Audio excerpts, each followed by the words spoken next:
Bathua Paratha is something which is not an ordinary paratha, and it's usually made more during winters in the north of India. But my garden is producing a lot of Bathua, and let me show you how to make this paratha in my style.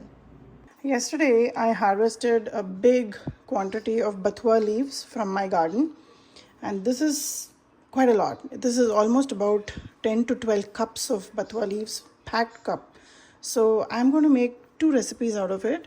I'm going to make a Bathua dal and I'll make a Bathua paratha. So I'm going to go ahead, wash it, take half the quantity of this for paratha, and I'll take the other half for the dal. Bathua leaves are extremely rich in vitamin A, C, and iron. So I'm going to go ahead and wash this half right now for making paratha. There are many options to add this bathua in the paratha. You can either make a paste out of it and use that, or you can really chop it fine and use that, or you can cook it down, make a masala with some besan and some spices, and then you can add it too. Today I am going to chop it really fine and add it in the atta and make a dough out of it. So I'm going to use my chopper here. I'll add a little bit at a time and chop it really fine.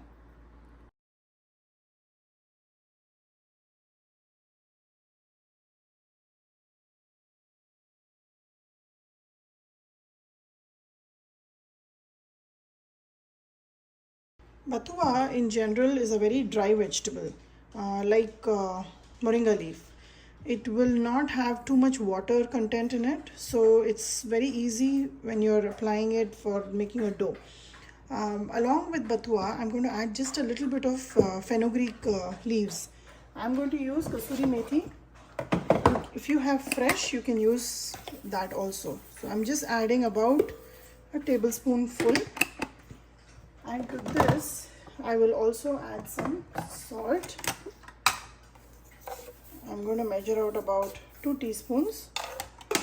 Usually if I make chapati, I will never add any salt.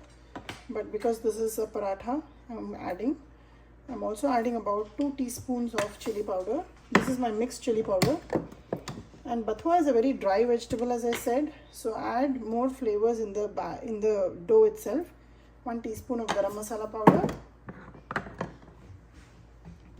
and besides this I have some lemon pickle which is almost over, but there is some gravy part of this lemon pickle at the bottom. So I'm just going to add about 1 spoon of that. It will add a lot of flavor to the paratha. And in general, if you are making any kind of paratha, just add a little bit of pickle, the gravy in the pickle along with the oil, and it will totally elevate the taste of any paratha. Now I'm going to mix all this first, then add the flour and make a dough out of it. I've mixed the bathua well. I'm going to add some flour to it. I'm going to start off with adding about 3 cups of flour. This is about 1, about 2.5, and this is about 3, a little bit more. I'm going to start mixing it, and if I require any more flour, I'll add it. This is whole wheat flour. I'm going to use a stand mixer today. I've attached the dough hook, and I'll just add a little bit of water to get it started and make a nice soft dough.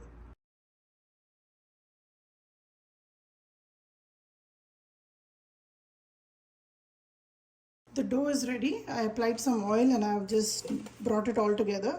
I'm going to allow this to rest for about 10-15 minutes and then make paratha out of it. Let's make some bathua paratha. Take out a small dough ball and dust it with some flour and make a small disc. It doesn't have to be round essentially. Add a little bit of oil in the center and bring in all the sides together. And pinch the center so it doesn't open up. Tuck it in, dust a little bit more flour and roll it into a disc. It doesn't have to be very thin because parathas are generally a little heavy and a little thick on the sides. So just like so, make small or big as you like. And I'm heating up a iron tawa here, and I'm going to toss it and toast it on both the sides.